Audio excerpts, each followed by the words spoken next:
Well, we got a new champion. Cody Rhodes beat Drew McIntyre. And how do I feel about that? Honestly, I almost have no feelings whatsoever. Maybe it's because I'm dead inside, or maybe it's because it was so predictable that it was like, oh, okay, there it is. Knew that was going to happen. And maybe a little both. Maybe a little both. I'm just saying, like, it was painfully obvious the moment they did it. I will say, though, that I am happy Drew did get the title reign. I would rather him have a 2-month title reign than a no-month title reign. So I will give some credit that, hot potatoing the title did make SmackDown a little more interesting. But at the end of the day, maybe I'm not mad that Drew lost, but I'm very, very disappointed. Drew's my guy. Love Drew McIntyre, and I would have loved for him to walk into Mania as champion. But that's Cody Rhodes, and this is your one-take, one-shot SmackDown review where I do it immediately following SmackDown so you get my raw, visceral reaction. And this is a replica title belt that I'm going to give away at 20,000 subscribers on my quest to quit my day job. So if you want to win this replica, like I said, it's not a toy. It's a replica. How many times can I say replica, right? But you can win it. You can win it. I would cut that, but, it's a one-take, one-shot. So I must go on, and yeah, this was not a good SmackDown. The final match was fine. The final match was great, but honestly, the only things that you really have to go out of your way to see here is maybe Trick Williams. He had like 30 seconds in the ring, and it was a really good 30 seconds. and Danhausen is quickly becoming the MVP of WWE. Very unfortunate that Drew McIntyre lost as well. Good match. Feel free to watch it, but if you're a big Drew McIntyre fan, then don't do it, because you're just setting yourself up for pain. Cody Rhodes and Drew, there's a bunch of ref bumps, and, Drew has the chair, but Jacob Fatu, stops him from using it, which will then eventually lead to Drew losing. Drew McIntyre is his own worst enemy in this matchup right here, but still, Drew, I wanted you to win so bad, Drew, and now it looks like it's going to probably be Jacob Fatu versus Drew McIntyre at WrestleMania, just a grudge match. Hopefully, they at least put a number one contenders a stipulation on that, so there's something a little more to this. But even so, it's very much a no prize here. At best, I was hoping that this match would be thrown out and we get a fatal four-way, but it's not going to happen. I mean, Cody and Randy Orton, they do have a history. But the problem is, we've already seen these two as baby faces go up against each other. Last year, King of the Ring, they were the final two, and they didn't really play on anything. There was no real story as baby faces. If one of them was heel, it would change things, but right now, nothing. There's just nothing. I bet at WrestleMania, one of them turns heel on the other. I could see Cody even turning heel because he's like, you know what? Last year, I didn't pull the trigger and I lost to John Cena, and that cost me the title. So this year, I'm going to do whatever it takes. And we are seeing these movements of Cody about to turn to the dark side. Problem is, we got about 6 weeks of TV, where we're going to have to still deal with Boy Scout Cody Rhodes and non-punt kick Randy Orton. We've already had these two as baby faces go up against each other. It was not very, probably most of you forgot last year's King of the Ring that they actually fought. And so now we're just going to get that, but extended. Their feud wasn't interesting last year because there was no feud when they're both baby faces. Look at Roman Reigns and CM Punk. That thing's on fire right now because they actually hate each other. But what are we going to get with Cody and Randy Orton? Are they just going to be in a bunch of tag team matches where they accidentally hit the other person for 8 weeks until we finally get a good story at WrestleMania when one turns heel on the other? It's like, ugh, blah, blah, blah. I'm not looking forward to this if the Viper doesn't get his fangs out and start going for the jugular on Cody Rhodes, or Cody Rhodes doing the same to Randy Orton. One of them just has to be bad. Make one a bad guy. That's it. I'm tired of respect. I've been tired of this respect for so long. Like, man, just so much respect. So much respect. Okay, so, yeah, Cody won. It was a good match. Yay. And I'm happy. I am happy that Drew got a title reign. I can already hear everybody saying his title reign was too short and all that stuff, but, like, I come from an era where they would hot potato the title. Like, Drew got the title for like 2 months. That was a pretty decent title reign in the Attitude Era. So I will say kudos for pulling the trigger and giving Drew McIntyre a short little title reign. I think, though, Cody could have benefited more from chasing the belt a little longer. That said, we did open SmackDown with Randy Orton saying, I won the championship Elimination Chamber, so now I'm going after Drew or Cody. Nothing interesting there, but then Trick came out, and I love Trick Williams so much. So much. He reminds me of Attitude Era. He reminds me of an Attitude Era guy in the Ruthless Aggression Era. And I actually find the Ruthless Aggression Era as a whole better than the Attitude Era, believe it or not. But yeah, he comes out.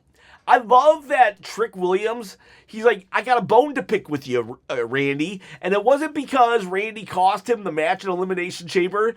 He's like, it's because you said I was not 6'5". I love that Trick Williams is so, like, self-centered, or just so, like, he's so egotistical that's more important than the title for him. Like, that's why he's mad. So I love that. And he's like, and it's not just because of my lemon pepper steppers. I'm 6'5" regardless. And as he's like standing to show that how tall he is, Randy just RKO's him. So that was fine. That was a fine segment. I like Trick Williams still in that main event scene here. And then what else did we have going on?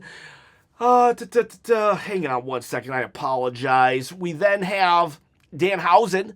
Danhausen had like a 30-second segment. 30-second segment with The Miz, and it was great and funny and hilarious. I want to thank everybody also for watching my Danhausen video. Got like 20,000 views on that. I haven't had one of those videos in forever with that many views, so thank you very much. And I don't know if I could break this Danhausen segment down as much because there wasn't as much to work with, but it was a really good segment where Miz is trying to find somebody to mentor, and Nick Aldis is like, what about Danhausen? I actually think this would be a great pairing. I would love that. I would love this pairing so much on so many levels. I'll look into it. If I can break it down, I will. We'll see. And then that was like later in the show, but Carmelo Hayes, he does an open challenge. It's a great match, but listen, this is the Carmelo Hayes segment every week. Carmelo Hayes had an open challenge against insert wrestler's name here. It was a great match. At the end, they shook hands, and Carmelo Hayes won. Awesome. Like, banger after banger. That's, like, literally it. I need stories. It was against someone from AAA, Von Wagner Jr., so, like, happy that he got the shine, but it's like, I need story here. I need something to work with, something to chew on.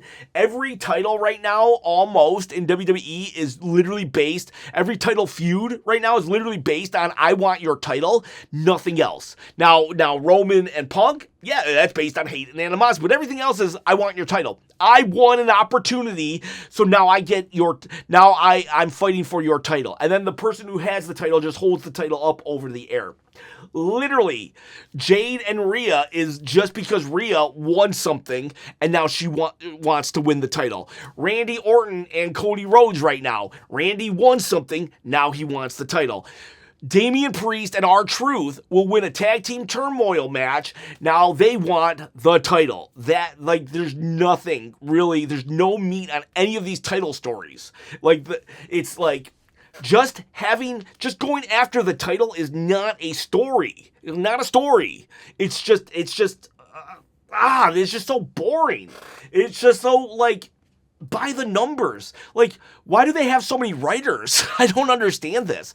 The Rhea and Jade Cargill, right? So they meet in the ring tonight. They meet in the ring, and at first, it's respect. I respect you. She shakes her hand, and there is stuff going on Twitter, some real beef going on, but let's just stick with the TV aspect of things because we're not really supposed to know what's going on Twitter. But so Rhea then says, Jade says, I respect you for this, this, and this, but I'm not impressed.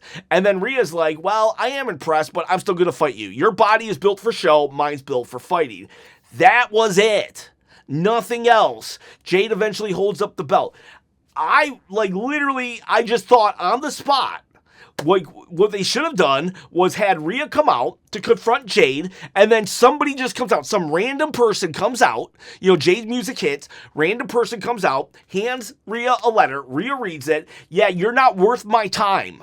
Like Jade Cargill feels that she's so above Rhea Ripley. That would make the fans so mad, right? That would make the fans so mad. Get Jade some good heat.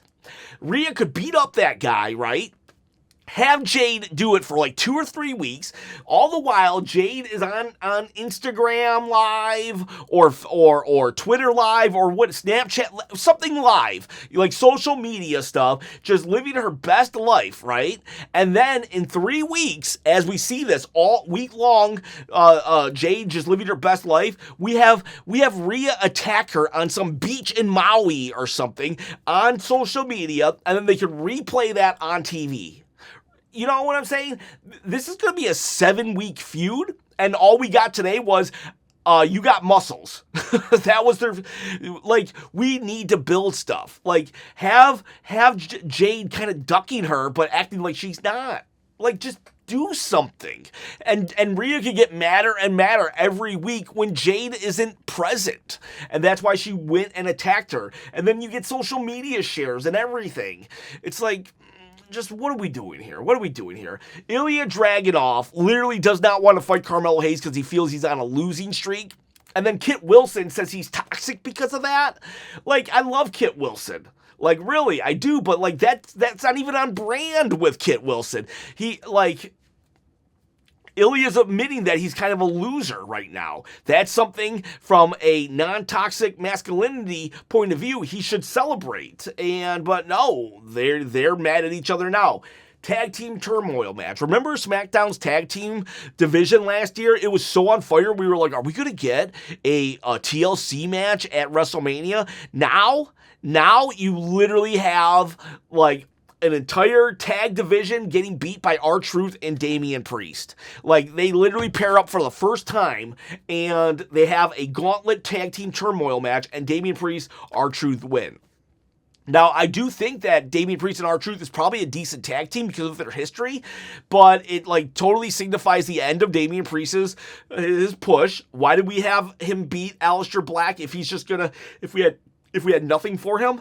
If he was just going to go into a tag team, he could have gave that to Aleister Black. But that said, you just get 2 random guys to now they're going for the titles against the MFTs, who did interfere to beat up the Wyatts in this match. But again, it's just more of the same. This is a feud that has been going on since last August, September. It's what are we doing here? Then Bo Dallas has a vignette where he's like, your family's gonna have to watch their back because you have my lantern. I liked it when he grabbed the lantern at first, but it's been 4 weeks, 5 weeks since he grabbed the lantern. I don't know. This SmackDown was a far cry from Monday Night Raw. Monday Night Raw was pretty good. It started off crazy. This SmackDown was just the best thing that happened was the most predictable title change in history.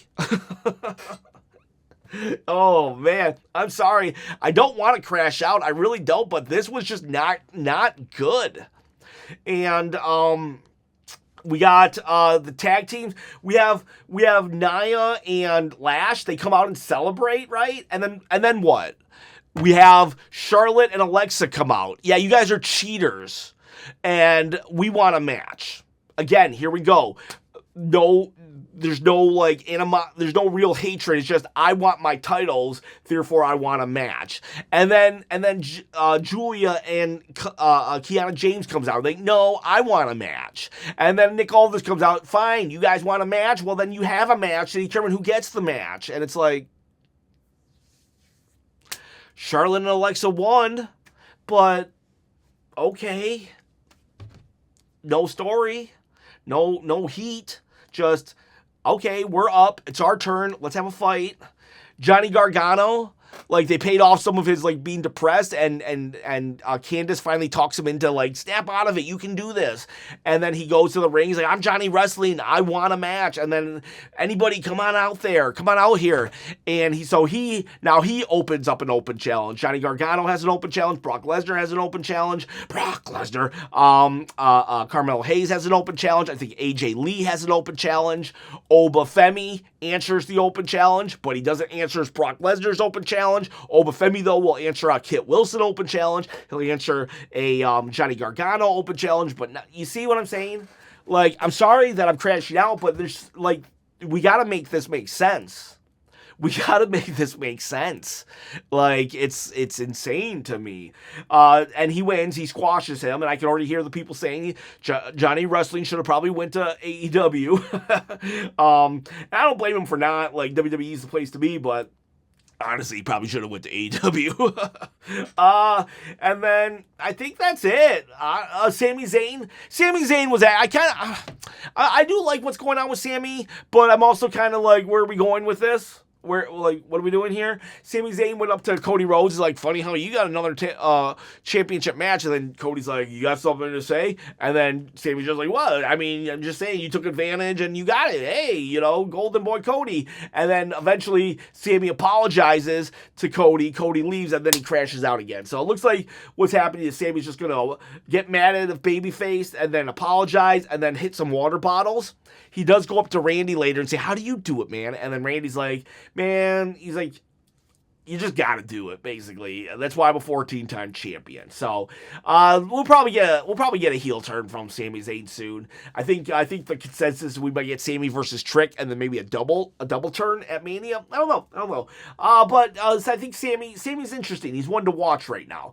But yeah, this SmackDown, I'm just gonna. Because it was such a monumentous thing, if you're a Cody Rhodes fan, like, this might have been, like, the best SmackDown of all time, but, like, honestly, even if I was a Cody fan, SmackDown as a whole was very lackluster, with the exception of that last title match. Triple H does that thing where he puts on one really good, stellar thing at the end, and then everything else can just suck.